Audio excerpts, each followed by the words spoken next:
আসসালামু আলাইকুম সবাইকে। আমার আজকের রেসিপি গরুর মাংসের কালো ভুনা। সামনে যেহেতু কুরবানি ঈদ, কম বেশি সবার ঘরেই গরুর মাংস থাকবে। চাইলে খুব সহজেই রাঁধুনি রেডিমিক্স গরুর মাংসের কালো ভুনা মশলা দিয়ে ঝটপটভাবে একদম ঝামেলা ছাড়াই এই কালো ভুনাটা করে নিতে পারেন। চলুন তাহলে দেখে নিই রেসিপিটা। কালো ভুনা করার জন্য এখানে আমি 1 কেজি হাড় চর্বি সহ গরুর মাংস নিয়েছি। মাংসগুলোকে অফ ক্যামেরায় ধুয়ে একদম চালনির ভিতরে ঝরা দিয়ে রেখেছিলাম। সম্পূর্ণ পানিটা ঝরে গেলে তারপরে আমি প্যানের মধ্যে দিয়ে দিয়েছি। আর চাকগুলোকে কিন্তু মাংসের সাইজগুলোকে রেগুলার কাট করেই করেছি। সাথে এখানে দিয়ে দিচ্ছি আমি 1 কাপ পরিমাণ পেঁয়াজ কুচি। পেঁয়াজটাকে কিন্তু একদম কুচি করে নিই, জাস্ট একটু মোটা মোটা রেখেছি যাতে করে মাংসটা সিদ্ধ হতে হতে গলতে গলতে পেঁয়াজটাও গলে যায়। এখন দিয়ে দিলাম স্বাদ মতো লবণ, দিয়ে দিচ্ছি হাফ চা চামচ পরিমাণ ধনিয়ার গুঁড়া, দিয়ে দিচ্ছি হাফ চা চামচ পরিমাণ জিরার গুঁড়া, সাথে দিচ্ছি উঁচু করে 1 চা চামচ পরিমাণ লাল মরিচের গুঁড়া। যেহেতু রেডিমিক্স মশলায় কিন্তু ঝালের পরিমাণটা কম থাকে, তাই ভুনাটার জন্য আমি একটু মরিচটা বেশি দিয়েছি। দিয়ে দিয়েছি 2টা তেজপাতা, আর এখানে দিচ্ছি একটা স্টার মশলার অর্ধেকটা 1 ইঞ্চি পরিমাণ দারচিনি, আর একটা জয়ফলের 4 ভাগের 1 ভাগ।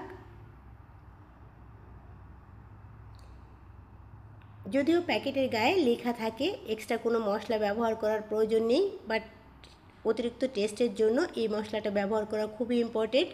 এখানে দিয়ে দিচ্ছি কয়েকটা সাদা এলাচ, 2টা লং, আর কয়েকটা কালো গোলমরিচ। দিয়ে দিলাম উঁচু করে 2 টেবিল চামচ পরিমাণ আদা রসুন বাটা, 1 চা চামচ পরিমাণ সয়া সস। এখন দিয়ে দিলাম 2 টেবিল চামচ পরিমাণ টমেটো সস। এখন এখানে দিয়ে দিব রাঁধুনি রেডিমিক্স কালা ভুনার গরুর মাংসের মশলা। এর ভিতরে কিন্তু 2টা প্যাকেট থাকে, একটা লাল প্যাকেট, একটা গ্রিন প্যাকেট।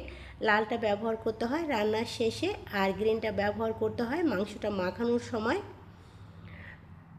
আমার এখানে যে পরিমাণ মশলা আছে এটা 1 কেজি গরুর মাংসের জন্য, কারণ একটা প্যাকেটের ভিতরে যে পরিমাণ মশলা থাকে সেটা 2 কেজি মাংসের জন্য আমি আগে একদিন অর্ধেকটা দিয়ে 1 কেজি পরিমাণ গরুর মাংস রান্না করেছিলাম, আর বাকি অর্ধেকটা রেখে দিয়েছিলাম। আজকে সেটা ইউজ করছি। এটা এখানে 1 প্যাকেটের অর্ধেকটা পরিমাণ মশলা আছে, এটার মধ্যেও 1 প্যাকেটের অর্ধেকটা পরিমাণ মশলা আছে। আপনার পুরো প্যাকেটটা 2 কেজি মাংসের জন্য অবশ্যই মাথায় রাখবেন। এখন এখানে দিয়ে দিচ্ছি আমি 100 ml পরিমাণ সরিষার তেল। এখানে কিন্তু 200 ml পরিমাণ সরিষার তেল আছে, আর এটা প্রাণের সরিষার তেল।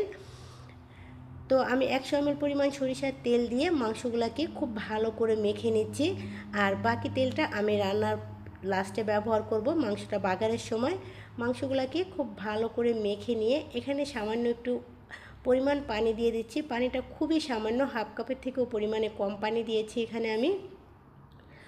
এবার চুলাটাকে অন করে দিয়েছিলাম, আর যখন এভাবে বলক চলে এসেছে তখন এটাকে নেড়েচেড়ে উল্টিয়ে পাল্টিয়ে দিচ্ছি। এখন এটাকে ঢাকনা দিয়ে ঢেকে রান্না করব 15 মিনিটের জন্য। 15 মিনিট পরে আমি ঢাকনা থেকে খুলে নিব, আর দেখতেই পাবেন এটার ভিতর থেকে অনেকটা পানি ছেড়ে দিয়েছে। আর এই পানিতে কিন্তু এই মাংসটা সম্পূর্ণ সিদ্ধ হয়ে যাবে, কারণ আমার এখানে যে গরু মাংসটা পাওয়া যায় এটা খুব দ্রুতই সিদ্ধ হয়ে যায়। আর আপনাদের যদি পানি লাগে সেক্ষেত্রে এখানে হাফ কাপ পরিমাণ বা 1 কাপ পরিমাণ গরম পানি ইউজ করবেন। এখন ঢাকনা দিয়ে ঢেকে অপেক্ষা করব পানিটা শুকানোর আগ পর্যন্ত, আর ঝোলটা একদম গাঢ় হওয়ার আগ পর্যন্ত, যাতে করে মাংসটাও সিদ্ধ হয়ে যায়। আর এ পর্যায়ে কিন্তু পানিটা অনেকটাই শুকিয়ে গেছে, হালকা হালকা পানি আছে।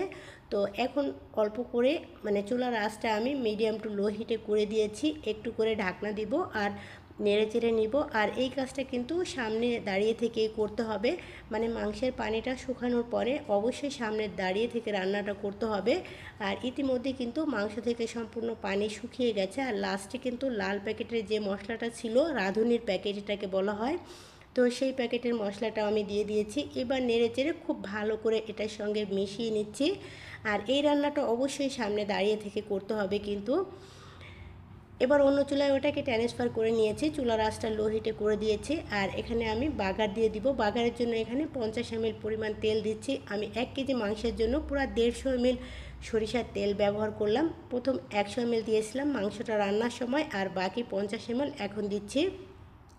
এখানে দিয়েছি কিছু পেঁয়াজ কুচি, দিয়েছি রসুন কুচি, আর দিয়েছি সামান্য পরিমাণ আদা কুচি। পরিমাণটা আপনারা আপনাদের মাংসের অনুযায়ী দিতে হবে। আর দিয়ে দিয়েছি 3টা শুকনো মরিচ, এতে করে খুব সুন্দর একটা ফ্লেভার আসবে। খুব ভালো করে নেড়ে চেড়ে আমি এটাকে ব্রাউন কালার করে নিয়েছি। আর ব্রাউন কালার হওয়ার পরেই কিন্তু মাংসগুলোকে দিয়ে দিয়েছি। আর মাংসগুলো কিন্তু অন্য চুলায়, অবশ্যই চুলার আঁচটা লো হিটে রেখে দিতে হবে যাতে মাংসটা গরম থাকে। এবার কিন্তু বাঘারের মধ্যে দিয়ে নেড়ে চেড়ে সঙ্গে সঙ্গে ঢেকে দিতে হবে, এতে করে বাঘারের সম্পূর্ণ ফ্লেভারটা মাংসের মধ্যে ঢুকবে। আর চুলার আঁচটাও কিন্তু লো হিটে করে দিতে হবে। এভাবে 5 মিনিট ঢেকে রেখে ঢাকনাটাকে খুলে নেবেন। তারপরে কিন্তু এটাকে অনবরত নেড়ে চেড়ে রান্না করে নিতে হবে। আর কালো ভুনা কিন্তু এটা কিন্তু নাড়াচাড়ার উপরেই রান্না করতে হয়, কম বেশি কিন্তু আমরা সবাই জানি। এখন লাস্ট পর্যায়ে এখানে আমি 4টা কাঁচামরিচ দিয়ে দিচ্ছি, আর দিয়ে দিচ্ছি হাফ কাপ পরিমাণ পেঁয়াজ। পেঁয়াজটা কিন্তু এটাকে কিউব কিউব সাইজ করে ছাড়িয়ে নিয়েছি। আর এই পেঁয়াজটা দিয়ে কিন্তু বেশি সময় রান্না করব না, জাস্ট একটু নাড়াচাড়া করে এটাকে রান্না করব। খুব বেশি যেন সিদ্ধ না হয়ে যায়, এটা একটু কাঁচা কাঁচা থাকবে, তখন ভাত খাওয়ার সময় মানে ভাত বা রুটি দিয়ে খাওয়ার সময় এটা কিন্তু মুখে লাগবে আর অনেক বেশি ভালো লাগবে। তবে যারা কাঁচা পেঁয়াজের ফ্লেভারটা অপছন্দ করেন চাইলে কিন্তু স্কিপ করতে পারেন। তো আমার রান্নাটা কিন্তু একদম হয়ে গিয়েছে, আর চুলাটাকেও আমি বন্ধ করে দিয়েছি। আর মাংসটাকে এখন ঢেকে রাখবো পেঁয়াজটা সিদ্ধ হওয়ার জন্য 5 মিনিটের মতো। 5 মিনিট পরে আমি ঢাকনাটাকে খুলে নিয়েছি। আর এটাই ছিল কালো ভুনার ফাইনাল লুকটা। আর এই কালো ভুনা কিন্তু আমার মনে হয় যে কেউ রান্না করতে পারবে একদম চোখ বন্ধ করে। লাস্ট পর্যায়ে আমি ওপর থেকে কিছুটা ব্রেস্তা দিয়ে এটাকে ডেকোরেশন করে নিচ্ছি। আর ইতিমধ্যেই তৈরি হয়ে গেছে খুবই মজার একটা কালো ভুনা। আর আজ এ পর্যন্তই, সবাই অনেক বেশি ভালো থাকবেন। রেসিপি ভালো লাগলে ছোট্ট চ্যানেলটার পাশেই থাকবেন। বিদায় নিচ্ছি, আল্লাহ হাফেজ।